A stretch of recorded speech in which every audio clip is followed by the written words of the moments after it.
Meeting for Monday, March the 23rd, 2026. I'll call the meeting to order and ask for the roll call, please. Councilmember Abdelgawad. Here. Councilmember Baker. Present. Councilmember Barber. Present. Councilmember Burke. Present. Councilmember Circo. Present. Councilmember Ingert. Present. Councilmember Holman. Present. Councilmember Mills. Present. Mayor Turnbow. Present. We're all accounted for. Would you please rise and join me in the Pledge of Allegiance?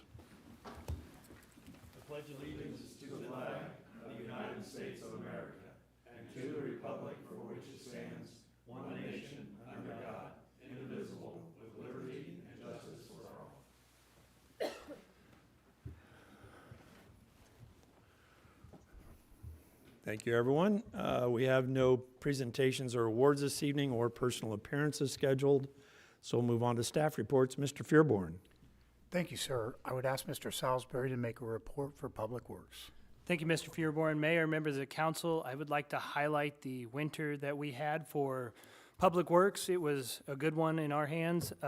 We responded to 3 events, one in December, one in at the end of January, and then one for a short period here in March.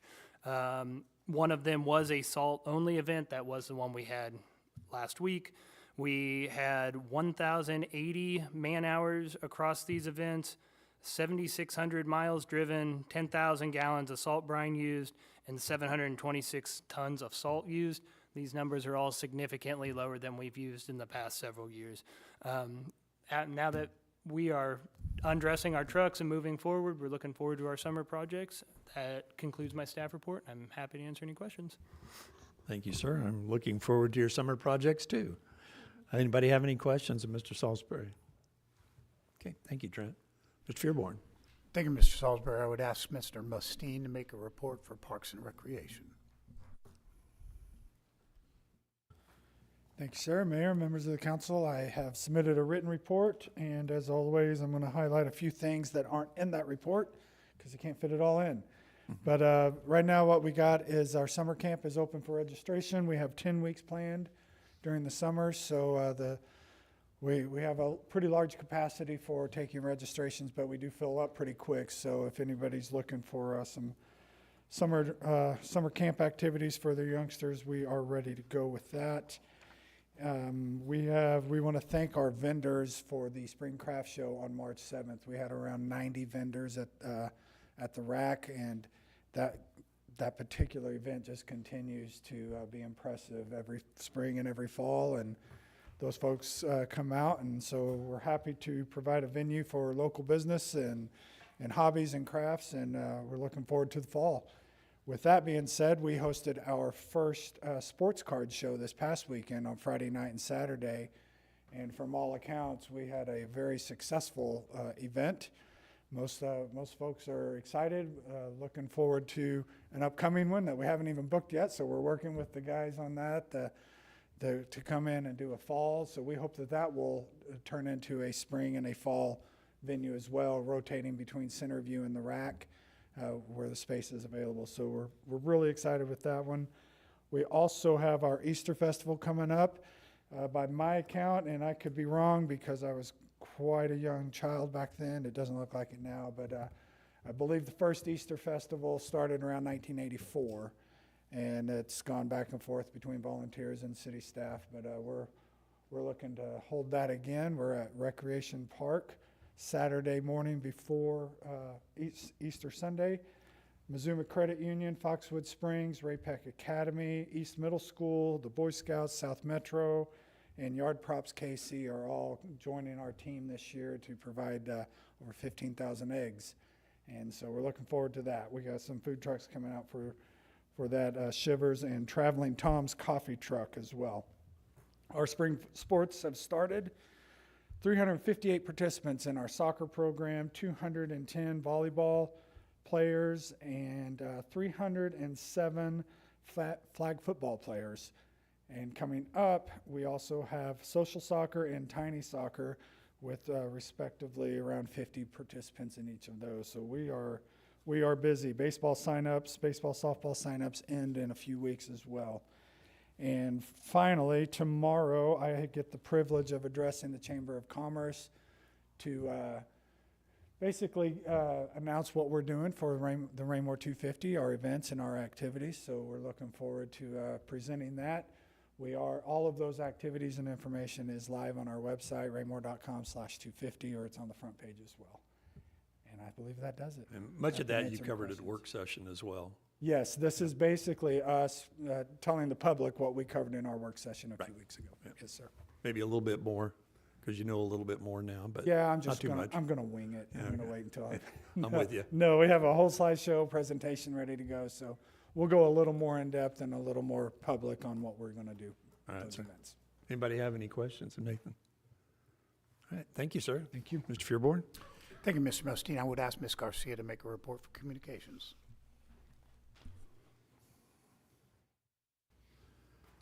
Thank you, sir. Good evening, Mayor, members of the council. Melissa Harmer has submitted this month's written report for the Communications Department, but I wanted to highlight a few items that are coming up. First, the Parade of Hearts is coming back to Raymore this summer, which is super exciting after their break last year. This year, over 150 hearts are going to be across the region, ranging out from Lawrence, Kansas to Chillicothe. And this year, we will at least have one heart. We will learn details in the coming days, whether we will have more, and the specific locations of those very soon. And another exciting part of that is that we will be able to participate in the Parade of Hearts app, which is a web-based platform which will display Parade of Hearts 2026 information and participating agencies' content.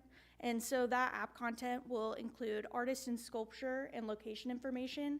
There will be a QR code on the base of each heart in any location, and there will be an interactive map showing the hearts and also events and attractions, anything like that. And for Raymore, we'll be able to display a city description and a multitude of photos, events, and attractions. And as well, we'll have Raymore business promotions, which will give Raymore businesses the opportunity to apply, and they will be able to display discounts and special offers during the time of the Parade of Hearts. So that'll be April through September this summer, which is super exciting, which is a free resource for businesses to take up the opportunity to do that. The go live date for this app is April 6th, and so that's when you'll be able to access all of that. There'll be a leaderboard as well for visitors of Hearts, so you'll be able to track where people have gone and see your name on there if you get to enough. But the public kickoff event is on Saturday, April 4th from 10 a.m. to 4 p.m. at the Overland Park Convention Center, and all 150 hearts will be on display there. So if you can't get to all the regions, that'll be a good spot to see those. And then lastly, the Power Perspectives Art Show is presented by the Raymore Arts Commission, and that will be on April 17th. We have 42 entries so far. The deadline is April 8th, so we anticipate those jumping up like it has the past couple years, so that's exciting. And even if you're not an artist, you are welcome to attend the ceremony on April 17th from 6 to 8 at Centerview. And that will be a showcase of all of our artists displayed on our grids over at Centerview. And we've had a very successful couple of years of that, which is exciting. So yeah, we hope that continues. And that concludes my report this evening, and I'm happy to answer any questions. Thank you, Alex. I know you got a lot going on. The communication department's Yes. been very busy. Anybody have any questions of Alex at this time? Okay, thank you very much. Thank you. Mr. Fearborn? Thank you, Ms. Garcia. Just a reminder to the council, next week is the 5th Monday of the month, so there will be no work session. That concludes staff reports tonight, sir. All right, thank you, sir. Any questions of Mr. Fearborn before we move on? All right. We have no committee reports, so we'll move on to the consent agenda. We have 2 items under the consent agenda this evening, and I would entertain a motion to dispose of the consent agenda or parts thereof. Mr. Mayor, Ms. Abdelgawad. I move that we approve the consent agenda, including item A, City Council meeting minutes for March 9th, 2026, and item B, acceptance of public infrastructure, Grant Park Villas, Lot 1. Thank you, ma'am. Is there a second? Yes, sir, I'll second the motion. Thank you, Mr. Holman. Motion's been made and seconded to approve the consent agenda. Any further discussion?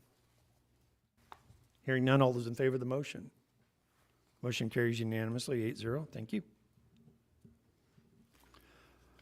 We'll now move on to unfinished business. Could I please have the second reading of Bill 4020 by title only? The second reading of Bill 4020 by title only, an ordinance of the City of Raymore, Missouri, authorizing the city manager to enter into an agreement with Tandem Paving Company, Inc. for the 2026 street preservation and North Madison reconstruction, city project number 26-483-204 and 26-497-201 in the amount of $1,078,370.35, and authorizing the city manager to approve change orders within established budget constraints. If there are no further questions, I'd entertain a motion to dispose of this item. Mr. Mayor, Ms. Abdelgawad. I move that we approve Bill 4020, award of contract for the 2026 street preservation and North Madison reconstruction projects. Thank you, ma'am. Is there a second? Yes, sir, I will second the motion. Thank you, Mr. Holman. Motion's been made and seconded to approve the second reading of Bill 4020. Any further discussion? Hearing none, all those in favor of the motion? Motion carries unanimously 8-0. Thank you. Could I please have the second reading of Bill 4023 by title only? The second reading of Bill 4023 by title only, an ordinance of the City of Raymore, Missouri, providing for servicing of a property outside the city limits with city sanitary sewer. Thank you, ma'am. Does staff have anything addition to add to this at this time? No, sir. Okay. And if there are no further questions, I'd entertain a motion to dispose of this item. Mr. Mayor, Ms. Abdelgawad. I move that we approve Bill 4023, the extraterritorial municipal sewer service agreement. Thank you, ma'am. Is there a second? I'll second the motion, sir. Thank you, Mr. Holman. Motion's been made and seconded to approve the second reading of Bill 4023. Any further discussion? Hearing none, all those in favor of the motion?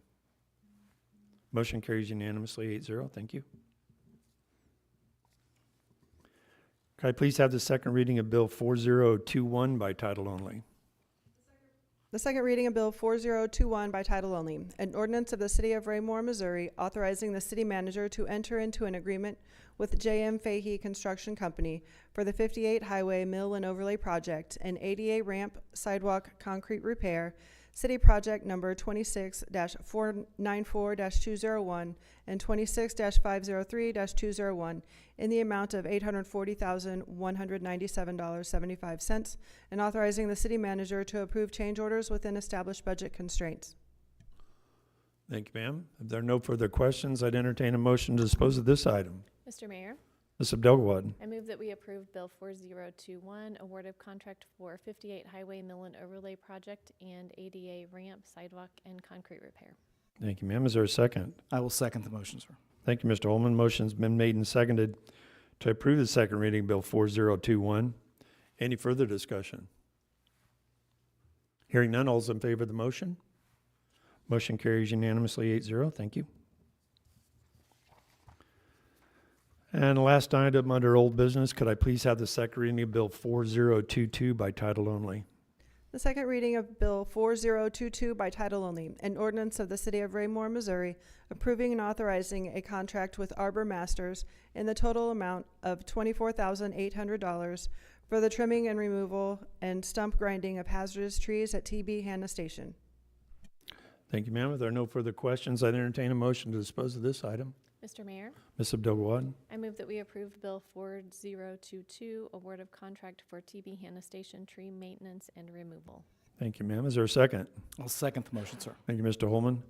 Motion's been made and seconded to approve the second reading of Bill 4022. Any further discussion? Hearing none, all those in favor of the motion? Motion carries unanimously 8-0. Thank you. We'll now move on to new business. Could I please have the first reading of Bill 4025 by title only? The first reading of Bill 4025 by title only, an ordinance of the City of Raymore, Missouri, amending the zoning map from A Agricultural District to RE Rural Estate District for the property identified as Prairie Acres, a subdivision of land in the north half of the southwest quarter of Section 12, Township 46 North, Range 32 West, Raymore, Cass County, Missouri. Thank you, ma'am. This item requires a public hearing, so I'll open up the public hearing at this time and ask for a staff report.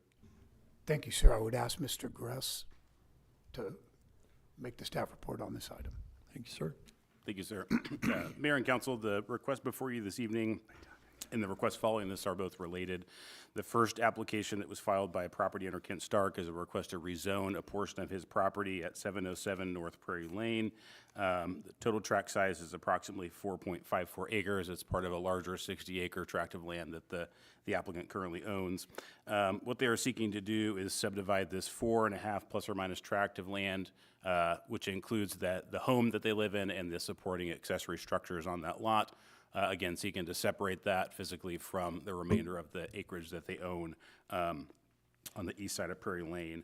A little bit of the boundary of this property to the north generally is where the city limits are, one property to the north, surrounded by agricultural district zoning to the north with a residential use. To the south, it's a mixture of agricultural zoning and R1 single family, primarily for single family detached use.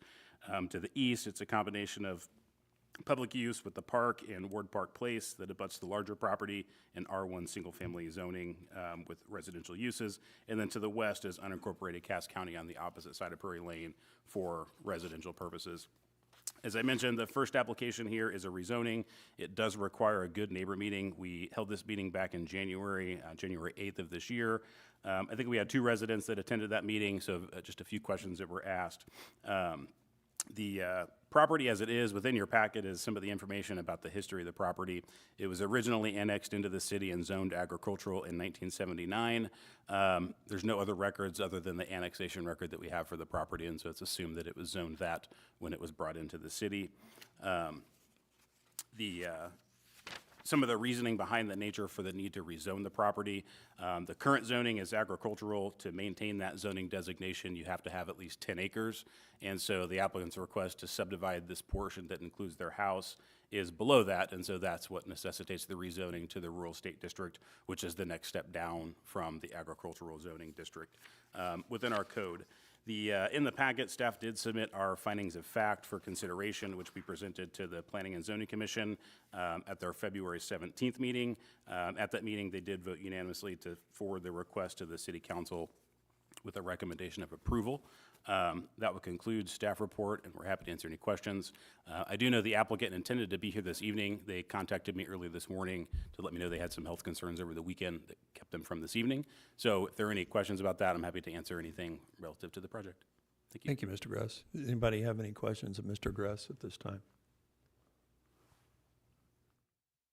Okay, no further questions. The public hearing is open at this time. If anyone would like to address the council at this time on this particular topic, please step forward, state your name and address for the record. Try to keep your comments to 5 minutes or less. Okay, I see no one coming forward, so I'll close the public hearing at this time. And I would entertain a motion to dispose of this item at this time. Mr. Mayor, Ms. Abdelgawad. I move that we approve Bill 4025, Prairie Acres Lot 1, rezoning from A to RE. Thank you, ma'am. Is there a second? Yes, sir, I will second the motion. Thank you, Mr. Ullman. Motion's been made and seconded to approve the first reading of Bill 4025. Any further discussion? Hearing none, all those in favor of the motion? Motion carries unanimously 8-0. Thank you. Could I please have the first reading of Bill 4026 by title only? The first reading of Bill 4026 by title only, an ordinance of the City of Raymore, Missouri, approving the final plat for the Prairie Acres subdivision, a subdivision of land in the north half of the southwest quarter of Section 12, Township 46 North, Range 32 West, Raymore, Cass County, Missouri. Thank you, ma'am. Is there anything in addition on this particular item? Mr. Gress, do you have anything to add? Nothing of substance. This action, assuming the rezoning does go through a second reading, this final plat action is just the creation of the lot that the applicant intends to keep their house on. Okay. Thank you. Any questions of staff at this time? If there aren't any, I'd entertain a motion to dispose of this item. Mr. Mayor, Ms. Abdelgawad. I move that we approve Bill 4026, Prairie Acres Lot 1, final plat. Thank you, ma'am. Is there a second? Yes, sir, I'll second the motion. Thank you, Mr. Ullman. Motion's been made and seconded to approve the first reading of Bill 4026. Any further discussion? Hearing none, all those in favor of the motion? Motion carries unanimously 8-0. Thank you. Could I please have the first reading of Bill 4024 by title only? The first reading of Bill 4024 by title only, an ordinance of the City of Raymore, Missouri, approving the 38th Amendment to the Unified Development Code, establishing design standards for new single and two-family residential developments. Thank you, ma'am. This item also requires a public hearing, so I'll open the public hearing at this time and ask for a staff report. Thank you, sir. I would ask Mr. Gruss to make a staff report on this agenda item. Thank you, sir. Mayor and council, as you will recall over the last year, this is the kind of culmination of several discussions we've had about design standards and their incorporation into the Unified Development Code. Before I jump into the staff report, I do have a brief presentation, so if you don't mind, I will take control of your screens here for just a few moments while we walk through the presentation.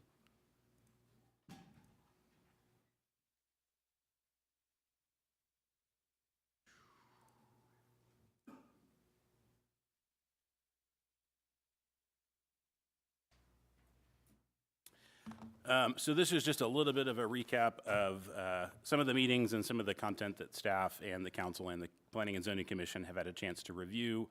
A little bit about the timeline, just a refresher. This conversation started back in February 2025, so a little over a year ago.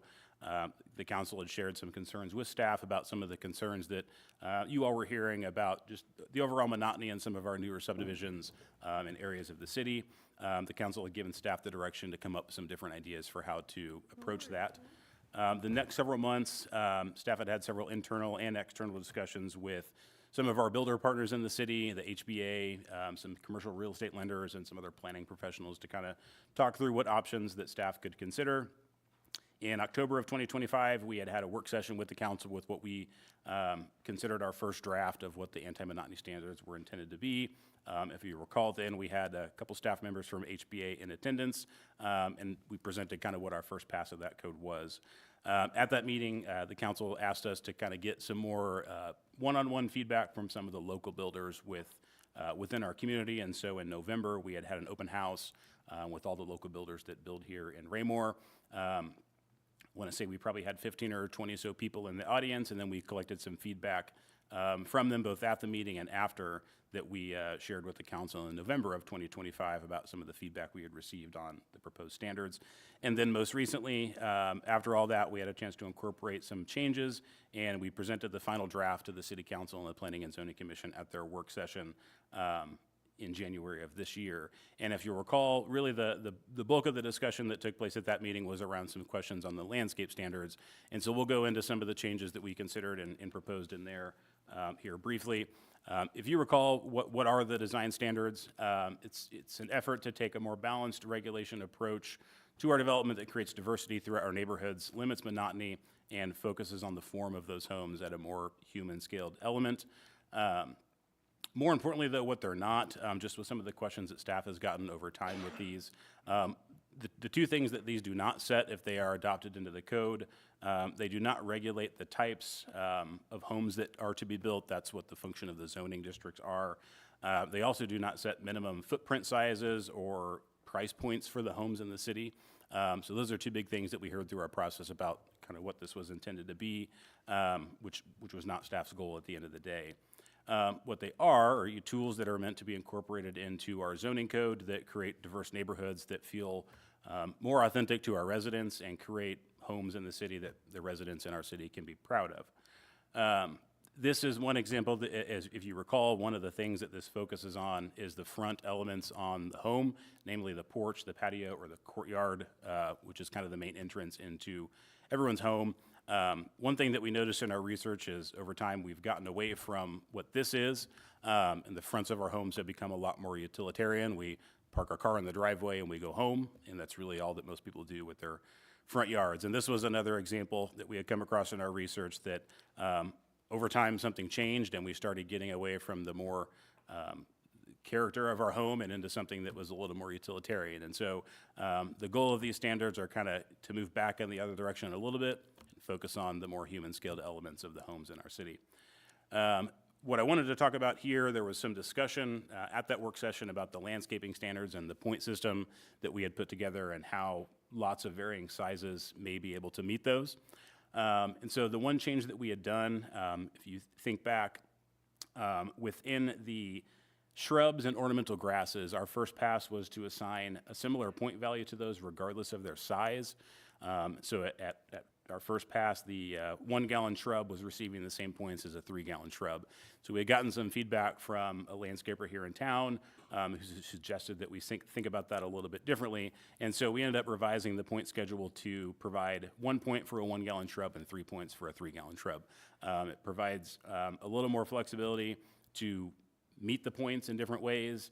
It allows points to add up a little more quickly depending on the type of landscaping that a home builder intends to use. And then you can still use the 1 gallon shrubs. They may not provide as much coverage, but you still get kind of a commensurate amount of points for that compared to the 3 gallon. What we also went around to do is kind of just explain what do these points look like on different properties in the city. So the two on top that you can see there, one of those far exceeds what the city's requirements would be. I believe that that home has a total of 73 points. 40 is the minimum that's required.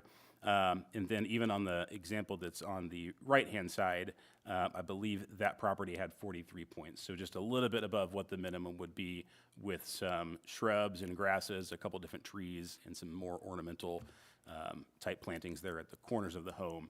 And then at the bottom is what we get right now under the current standard, which the only requirement for landscaping is 1 street tree per frontage. And so that right now would only be about 22 points. And so we shared this with the Planning and Zoning Commission because some of those commissioners had questions at the work session as well. So we just wanted to this kind of depicts what the point value looks like as opposed to looking at it just on the handout that we intend to create for the building permit packets. But the intention is to prioritize things and require things that are on the upper side of that red line and to kind of get away from the minimum standard, which would be the home there on the bottom side of that screen. So to kind of recap, what are the ways that this ordinance seeks to achieve less monotony in our city? At the 2 different phases within our development process, we will focus on lot widths at the subdivision platting phase, so trying to require more variety in the lot types and lot widths that we require and have in our subdivisions. At the construction phase of when homes start to get built, we will require more variety in the elevations and the front facades of the homes through variety in those entry features. And then for all new projects in the city, improved landscaping standards that will improve the curb appeal of kind of what those homes look like at the street level. I will go ahead and give you back your screens here because that concludes the presentation portion. Because tonight's action does require a public hearing, we did advertise tonight's meeting in the March 5th edition of the North Cass Herald newspaper. Included within your packet is a lot of information that we had shared at the previous work session, as well as the executive summary of kind of what the bill aims to do in more simple terms, as well as the lengthier ordinance, which is what will actually get codified if the council does decide to move forward. The Planning and Zoning Commission reviewed this at their March 3rd, 2026 meeting, and they did vote unanimously there to send it forward to the City Council with a recommendation of approval. That would conclude our staff report. I'm more than happy to answer any other questions if there are any. Okay, thank you, Mr. Griss. Does anybody have any questions of staff at this time? If not, the public hearing is open. If anyone from the public would care to address the council at this time on this specific topic, please step forward, state your name and address for the record. Try to keep your comments 5 minutes or less.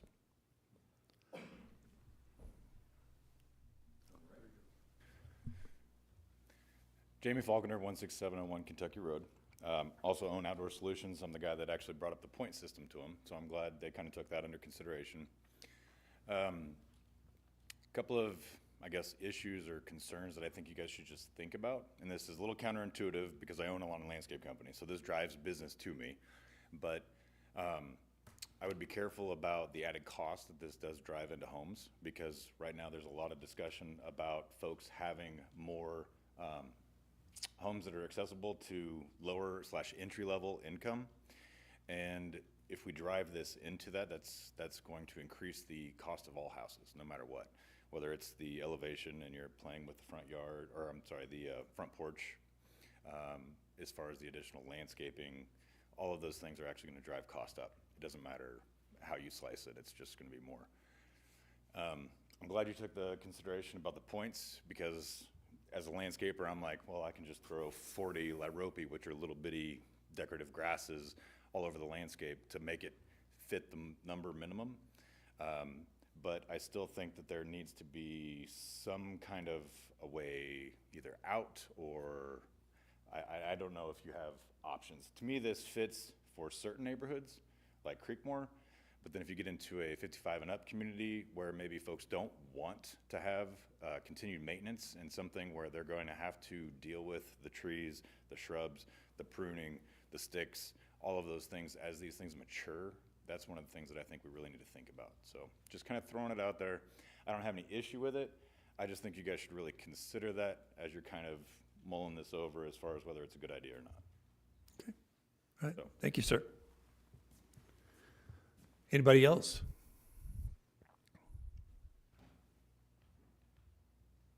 Seeing no one else come forward, I'll close the public hearing at this time. And I'll ask again, are there any questions of staff? Mr. Baker? Thank you, Mr. Mayor.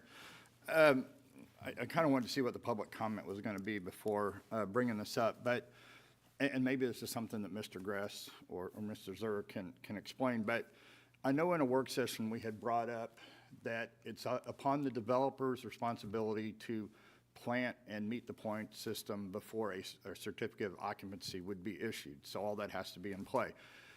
But beyond that, once someone moves into their new home, if they want more of a minimalistic, I guess, yard setup and all that, I thought we were under the understanding that it would not be required that they maintain it.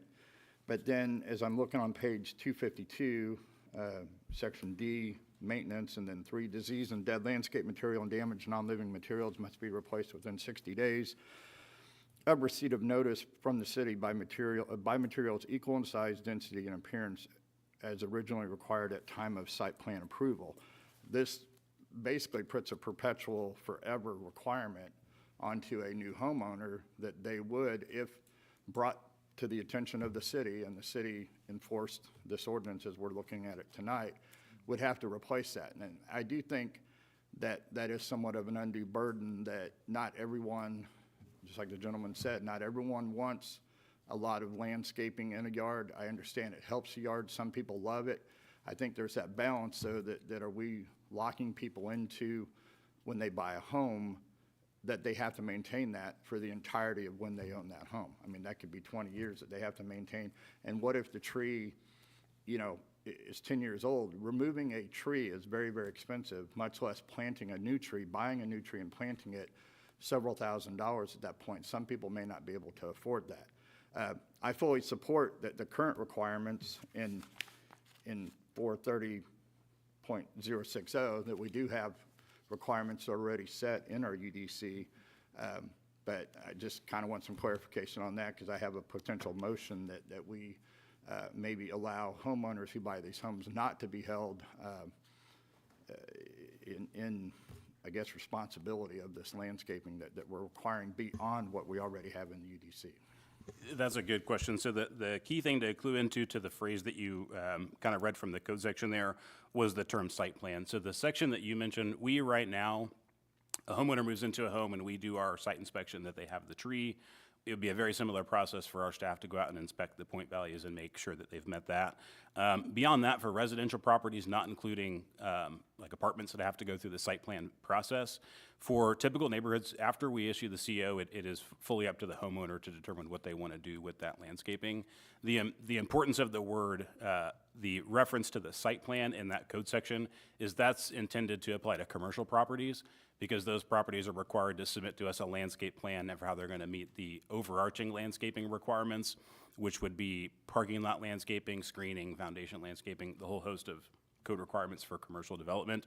So in that, the example would be like Chick-fil-A. If any of their trees die that were required trees, if that gets reported to the city, if we happen to notice, we then go back to what their approved landscape plan was. If they had 2 shrubs and a tree in that parking lot island that have since died, that's our mechanism to go back and say, no, your approved site plan had 1 shrub or 2 shrubs and a tree there. The time that we approved this site plan, that's the standard that's required there. So that process would not exist or apply to new residential construction. The only exception being apartments or like townhome communities that have to go through the site plan phase. a residential lot like a new home simply just submits us a plot plan for the home construction, and then we will go out there and we'll verify that what they planted meets those point values. But to answer your question, I think, is that that same maintenance requirement does not apply to residential construction. And you guys, from my standpoint, does it say anywhere in there, or maybe that'd be a question to Mr. Zur, not to get ourselves into a situation of potential, like, I would rather, if I'm buying a home, knowing that I'm clear and there's never going to be someone that may enforce that. I would concur with Mr. Gress's analysis of this. Site plan is not required with regard to a residential development. Site plan is only required with regard to a commercial development. We would not impose an ongoing maintenance obligation for them. Okay, so I guess just to be clear, if someone bought one of these homes, and granted, there's a lot of money that they put in, why they would want to tear it up, but everybody's different on that. Owners of a home would not be held accountable, other than what's currently in our code. So it does say shade tree in front yard and all that. That's stuff that would be required, or is that not required once they take occupancy? They would absolutely not be required and could go in on day one and rip everything out if they wanted to. If I could clarify, you had said it, but I didn't write it down because I didn't. What was the code section that you referenced that was from? Page 252 in our packet, Section D, maintenance, and then it was Part 3. Yeah, so the reason I asked, I wanted to point out, that section isn't highlighted, so that language is already in the UDC as it is today. And maybe that it helps the answer to your question, is we already, with the way that it's written, we already do not enforce that for residential construction. But only the items in the packet and the bill that are highlighted are changes to be added to the code. So anything that's not highlighted is already existing language in the code as it is. Okay. Anyone else? Yes, Mr. Barber. Thank you, Mr. Mayor. To kind of address what the gentleman is concerned, if we had a neighborhood that was, say, 55 and older, the lots are smaller, closer together and all that, can't we put a PUD together to modify code or modify something like, such as this? Yeah, so the intent behind these regulations is they're the baseline. So without any additional approvals by the Planning and Zoning Commission or Council, for any just basic residential neighborhood that doesn't have any modifications to it, these would apply. The example was asked, I think, before the P&Z meeting about Morning View was the specific example. That subdivision's a PUD. You could do an overlay district. You could do any sort of zoning approval that would allow an exemption from this requirement. What I think I explained to the Planning and Zoning Commission is that what staff would look for would be something in exchange for that. So like additional hardscaping was mentioned, that's pretty low maintenance for a senior community. Whether the community wanted to put in a nice water feature as a common thing in the neighborhood. So it's hard to say what staff's position would be on that without a project in front of us, but there would be an avenue for a developer to ask not to do these specific planting requirements, and they could propose something else in place of that to the council and to the commission. Mr. Barber. I had one more, and not really a question, but a comment, but most of our new communities, neighborhoods have an HOA or POA. And what I've noticed is a lot of them do have standards in there, so you couldn't build your house and then pull all your bushes out. They wouldn't allow you to do that. You have to replace them. Or if you chop the tree down, you have so long to replace it, remove it, and replace it. So that kind of takes us out of the picture anyway, and they kind of do their own policing on that, so to speak. Anyone else? Mr. Mills. Again, thank you, Councilman Baker, that was a great question, and thank you, staff, for clarifying that, because I know a lot of people in the community that was, just concerned, so I appreciate us getting that on public record. My comment, again, I was very for this anti-monotony standard, especially with, the frontages, the porches, the garages, the things like that, so it doesn't appear to be, just building large tract homes. I'm a little twixt on the landscaping portion, because I feel like the landscaping is really kind of a lot more even kind of personal. Some people like trees, some people like to have a nice open yard, some people like to have, maintain bushes and things like that. And so I'm you know, I'm not gonna, you know, throw the baby out with the bathwater, but I just, I think our current standards for landscaping, in my opinion, is really adequate. I'm a little, I wish we hadn't gone as far as we had on the landscaping. I would, you know, give people more options if they would rather have landscaping or not. Like I said, when you talked about the PUD with the rock or whatever, I mean, there's a lot of people that love to have just, you know, put beautiful rock gardens in and not have any landscaping. And I think we should, you know, even on individuals without being a PUD, I think it would be nice to be able to have some, a little bit more flexibility than what this current proposal is. So that's my comment. Thank you. Anyone else have any questions? Mr. Holman? One of Mr. Mills. So are you suggesting that we should postpone this and consider it again at work session? That would be my preference, is if we could give this landscaping just one more go around or go through. I don't really want to do amendments or, you know, get in a big discussion, but I just think it would be, even if it's procedural things that we put into the program, just to give people a little bit more choices on the landscaping. So I mean, that would be, if I was making a motion, I would ask if we could table this for, you know, further discussion, but I don't want to, I definitely want to go forward with everything else in this program I really like. The only thing I'm still concerned about is the landscaping. Is that a motion? I mean, you'd mentioned, well, I guess it's almost been a year ago that you wanted us to move forward with it at that time, and The then we landscaping did a wasn't. lot of work on it. Yeah, the landscaping came up, really, the first time we really heard the landscaping is when we had the joint meeting with the planning and zoning. We really didn't get into a lot of details in the landscaping until then. Most of our focus was on the other stuff. And then we brought it up and we thought it would be readdressed. And it has been addressed some, but this is really the first time of it being readdressed. It's been brought to us. We never got another run-through on what our opinions were of the landscaping after we brought up our concerns at the work session. Well, absent hearing a motion, I would entertain a motion to dispose of this item then. Mr. Mayor, Ms. Abdul-Gawad?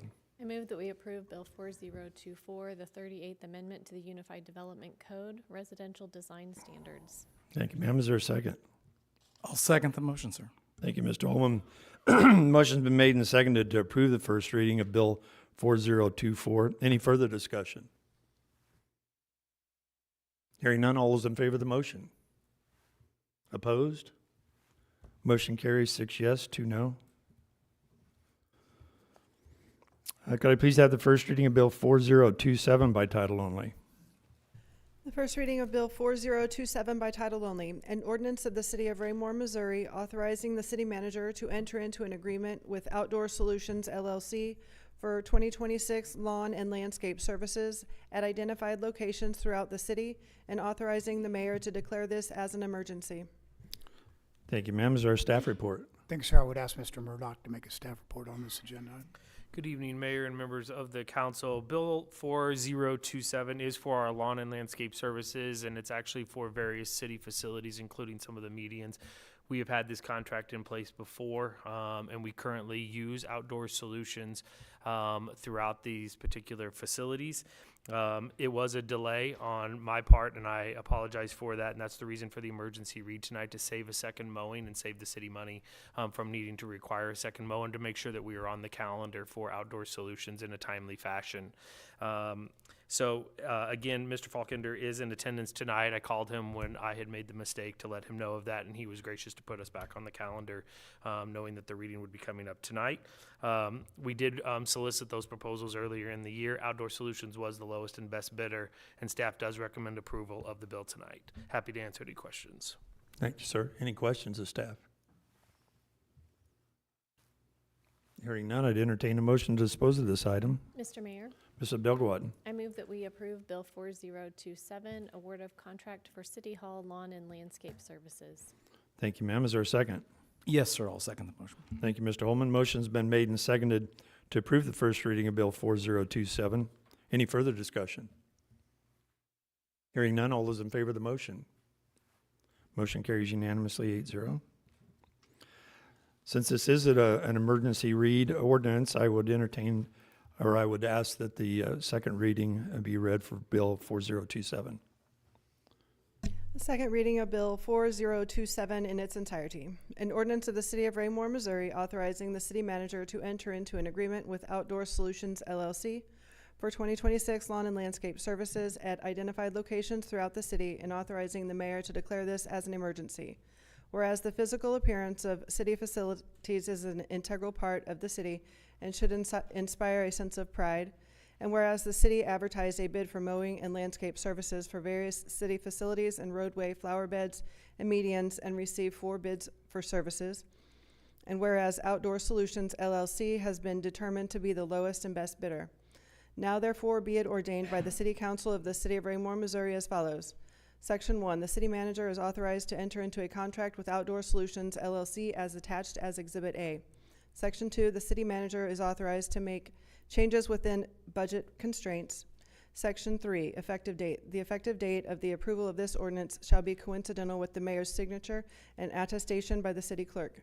Section 4, severability. If any section, subsection, sentence, clause, phrase, or portion of this ordinance is for any reason held invalid or unconstitutional by any court of competent jurisdiction, such portion shall be deemed a separate, distinct, and independent provision, and such holding shall not affect the validity of the remaining portions thereof.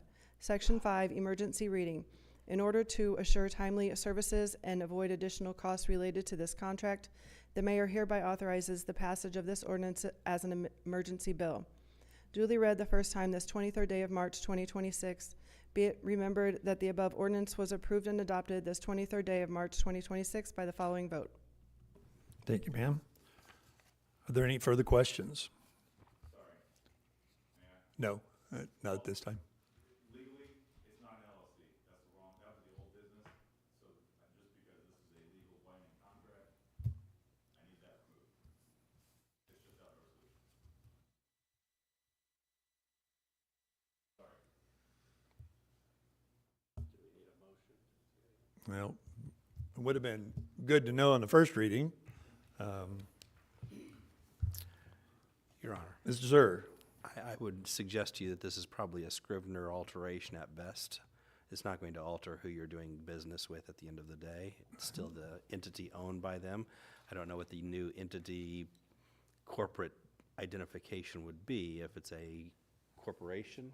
Yeah, it's a corporate DBA that work. Bought companies. So from my perspective, that can be altered as a Scrivener's alteration, unless the council is inclined to send it back and try again with the new updated language. Could it be in the form of the motion on the second reading in order for? With the only alteration, so you could do a requesting alteration or amendment of the contract terms for identification as an Inc. as opposed to the LLC. As a condition of that motion? Yeah. Okay. Can I just say, is there a motion to approve? Mr. Mayor, Ms. Abdel, go ahead. I move that we approve Bill 4027, the award of contract for City Hall lawn and landscape services, making that change, recognizing the company as Outdoor Solutions,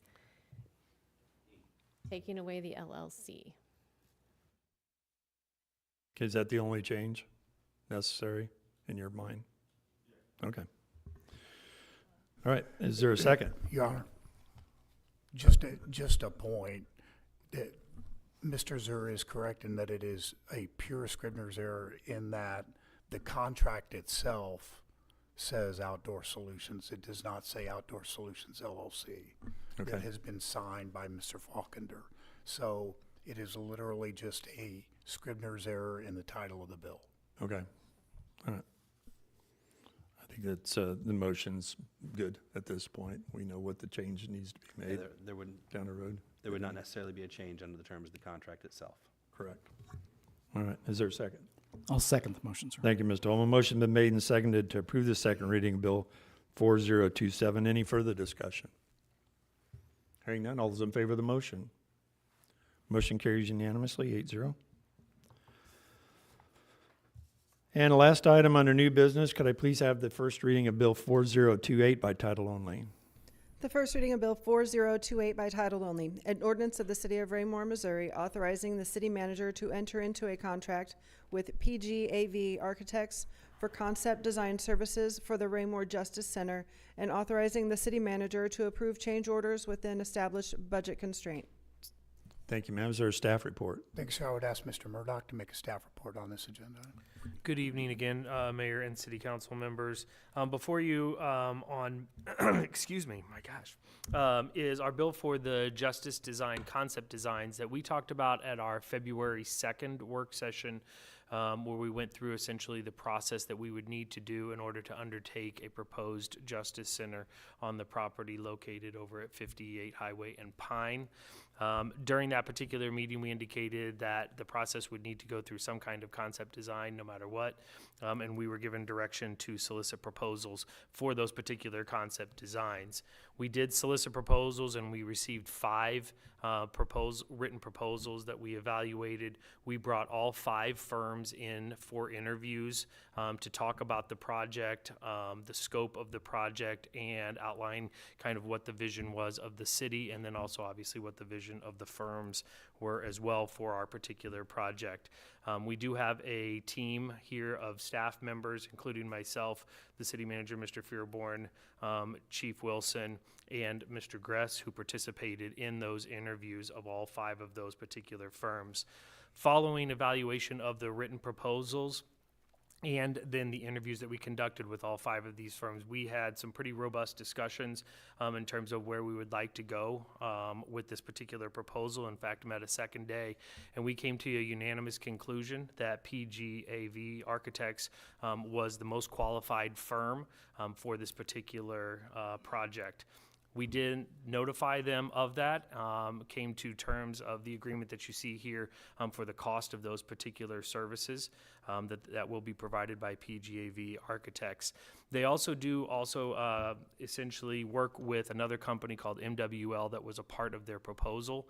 So we're actually kind of going to get multiple resources brought to bear with this. The principal of PGAV Architects, Chris Davis, is here with us in the audience tonight. So if you have any questions regarding their firm or kind of what we are going to do as a part of this project, you are more than welcome to ask him any questions, or I'm happy to answer any questions regarding this particular project as well.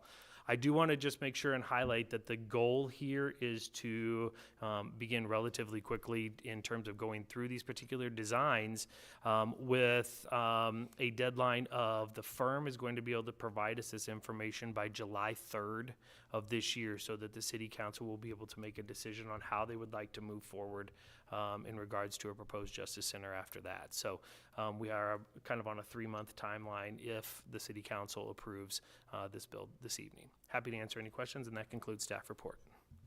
Thank you, Ryan. What will we actually see from this particular project?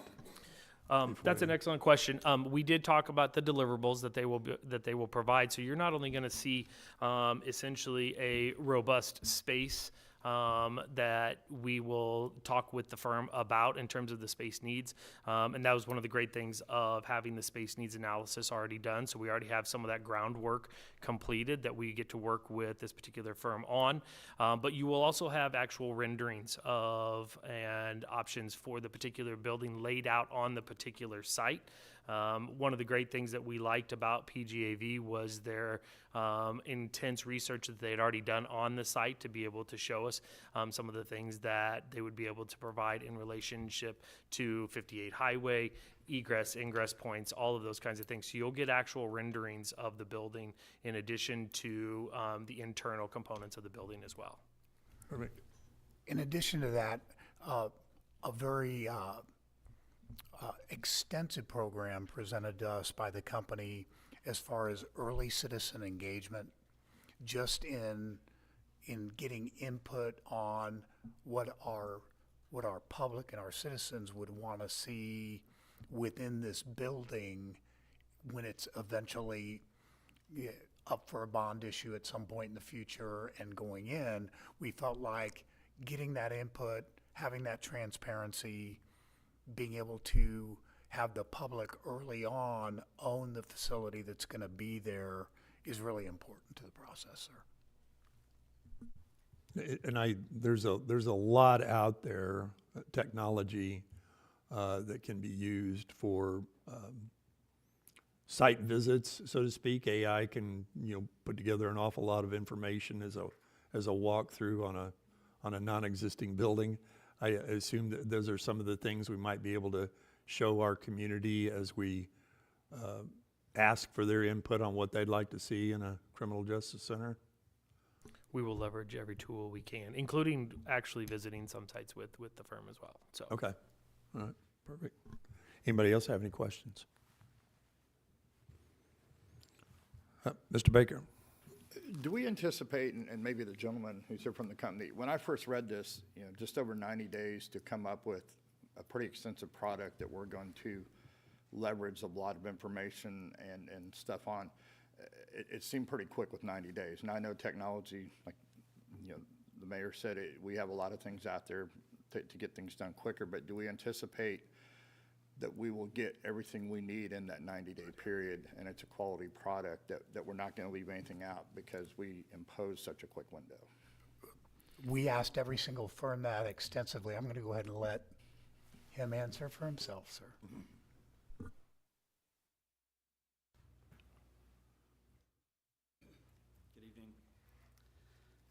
Good evening. I wanted to start by thanking all of the council for their consideration of our effort and the importance of this study.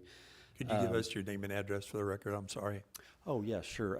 My name's Chris Davis. I'm a principal with PJV Architects. Our business address is 4900 Main Street, Kansas City, Missouri, Suite 1000. Personal address 138 North Chelsea Avenue, Kansas City, Missouri. Anything else? Thank you. Nope, that was good. Okay, very good. Kind of went beyond there, but I like it. Yeah, thank you. So the 90-day period is quick. We're used to working fast when we need to. As was mentioned, we have MWL, which is a nationally recognized expert in public safety, emergency communications, and law enforcement centers. They've completed over 450 built projects in 46 states across the country. But yeah, we feel confident that we can deliver the information needed within that time frame in partnership with the city. So I would also say that we had a tremendous experience with the interview committee and felt very confident in the city's representation on the project, and that'll be an important part of sort of getting through the study quickly. Mayor Turnbow, you asked about deliverables, I believe. I brought a copy of a study that we did for the Kansas Bureau of Investigation for a new crime center in Pittsburgh, Kansas that's currently under construction. I mean, I'll need to take this back with me, but I'm happy to.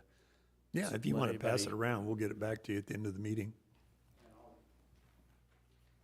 I'll say here briefly, just in terms of the information on the deliverables, you can take a look at the table of contents, but one thing we'll do is we'll look at the site carefully. We also have a civil engineer on our team. When you're looking at costs of any potential project, the biggest variable is in site costs, utilities, earthwork, anything under the ground. So we want to explore any potential costs that'll be involved with the site carefully. So we have an engineer that will help us do that. We mentioned the space program. We'll confirm the square footage needed, all the types of spaces. Different types of spaces have a different sort of price tag attached to them, and so we'll want to carefully evaluate the spaces that you need. We'll be doing a careful cost projection. We sort of understand that if you choose to move forward with this capital investment, that there's a bond of trust with your citizens and constituents, and we want to be on a solid foundation in terms of the cost projection.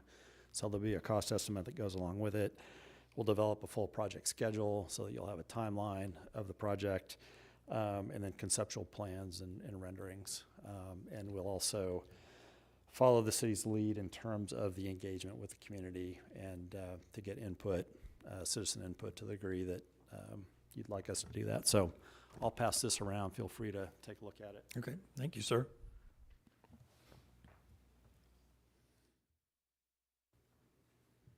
Anybody else have any questions? Anything else from staff? Do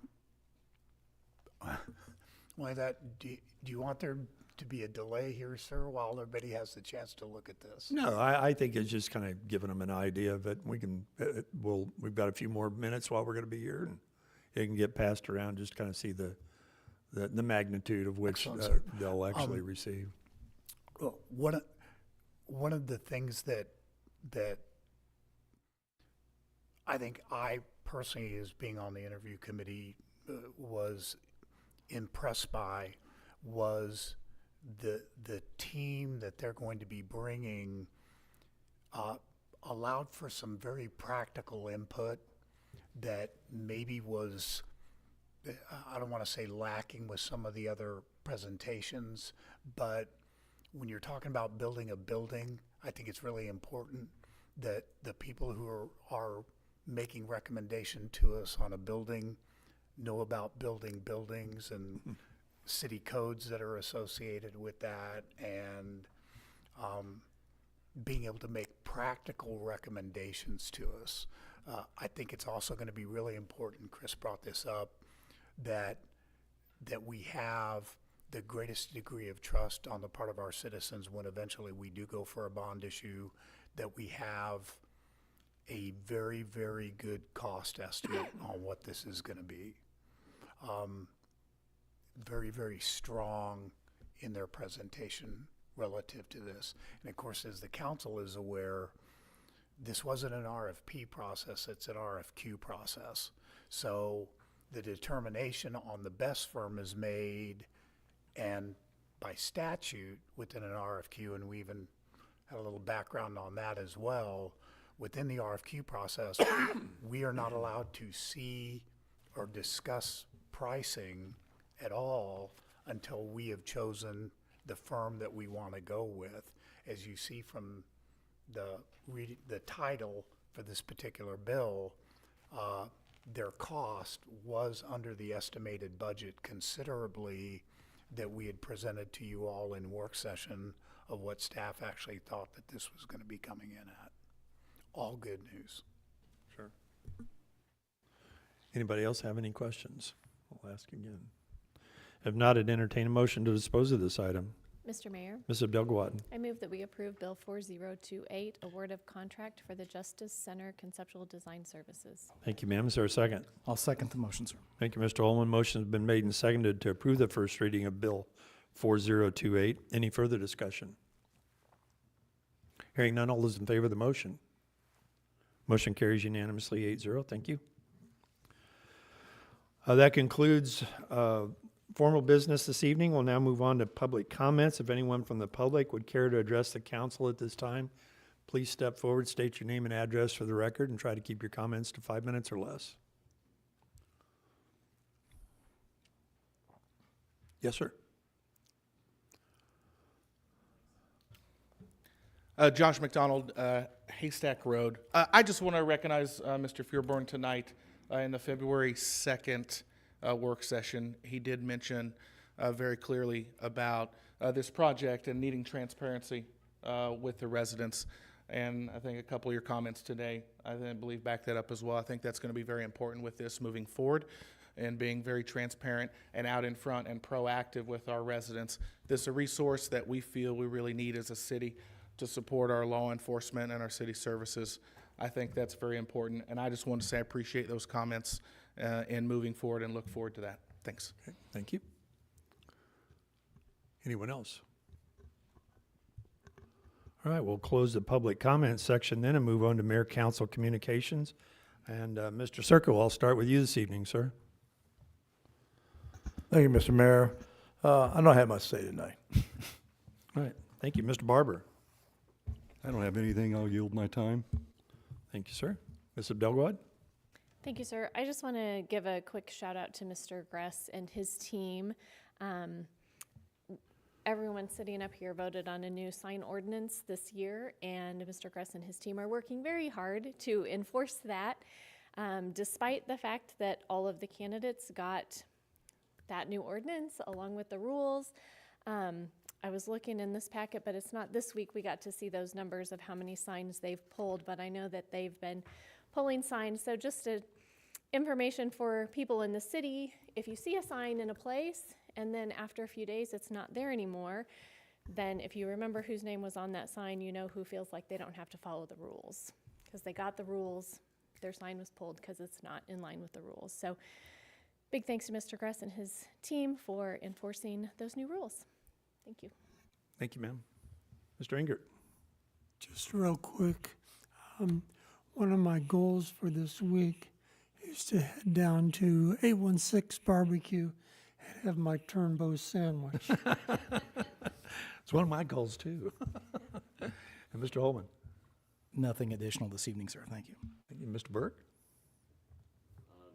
I probably shouldn't say this, but when we open the Justice Center someday, I'll bring some lemon pound cake. I like it. Mr. Bills? Just mention, I'm looking forward to the city's presentation tomorrow at the chamber meeting, and looking forward to that. And it'd be exciting to start building the buzz within the community about our 250th celebration. Thank you, sir. Mr. Baker? Thank you. A few things here. First of all, I did attend the card show on Saturday. My wife didn't understand how popular that can be, but it was a full house on Saturday, and a lot of families with their kids were up there, which was kind of neat to see because it's kind of a lost art of people collecting cards. A lot of people do it off eBay now. They don't do in person and the trading and all that. So kind of neat that we introduced something new to the city, and I hope that we do get a fall show, and to have 3 food trucks out there, it made for a complete event, and even overflow parking set up over there, which was kind of cool on that. The Raymore 250 celebration, we did see that came out in media things. I know a lot of people are getting excited by the parade and parade entries and the walk and all that. So I hope that we can build momentum up, because that's a very important time for our city and for our state and for our country, leading up to that end of July and into the first part or end of June, first part of July, having that celebration for America. I do want to say that although I voted no on the anti-monotony, I do support that. I think it's very important that when we look at new subdivisions, and a lot of people are talking about affordable homes, at this point, a very affordable home is subject to what it was 10 years ago. And we do have to stay in front of what we want for Raymore today and into the future. I know other municipalities close to us have allowed homes to go in that did not have a anti-monotony concept to it, and when people, once they're built, it's too late. The only thing on here, like Councilman Mills said, was I'm more worried about the landscape part of it. A developer trying to come in cheaper to cut costs, and they put landscaping in that is not really going to add to the value of the home down the road. And I think that is something that I wish we could look at more, but we're going to have to see where this ordinance ends up. And lastly, we have a candidate forum. I look forward to every year, whether I'm up here involved in it or in the crowd, but that is Wednesday night, and I urge every citizen to either come here or watch it on YouTube. Thank you. Thank you, sir.